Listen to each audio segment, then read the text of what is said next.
Hello there. Welcome to the corporate news for Thursday, July the 21st. Yet another full agenda, so I'll get cracking.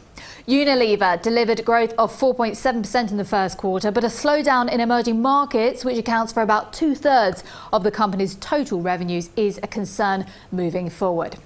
SAB Miller is set to discuss the frustration surrounding the £77 billion takeover of rival Anheuser-Busch InBev. It's thought that increasing investor pressure for SAB to seek a higher cash offer from InBev is the main sticking point. So we're looking out for details on that one tomorrow. OK, let's move on and talk about the budget airline Easyjet. It's also reporting to the city. Now, as we know, the airline has made it clear that the Brexit won't have a material impact on its strategy or its ability to deliver long-term growth. Now, added to that, it's been preparing for this, so it says, and working on a number of options that would allow it to continue flying in all of its markets. All right, let's have a look at other UK earnings to watch out for. We've got Tate and Lyle on the list there, which are campaigned to leave the EU, saying that the EU had actually pushed up its costs.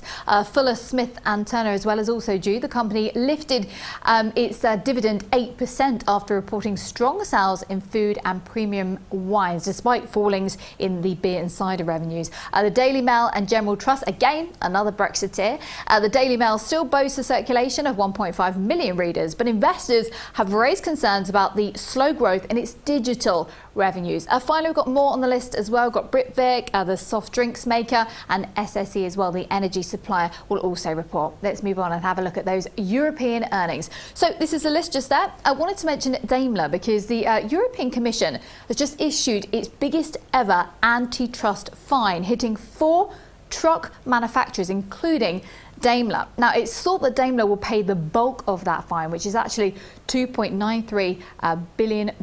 Now, staying with engines, General Motors, let's have a look at that one because that's next on the list. It will report second quarter earnings, which are actually expected to have slowed. Moving on, we've got Amazon on the list as well. A completely different story for this one because we are expecting gains. Now, the shares recently hit an all-time high, up 9.3% for the year so far. All right, now much of that, actually, I want to mention is because of Amazon's own products. So Kindle as well, I'm sure you've heard of that. Obviously, you download books on that. It's one of its top sellers on its own website. All right, cracking on. We've got plenty of US companies to look out for. Starbucks is on the list. Again, growth is expected for this one, about 20%.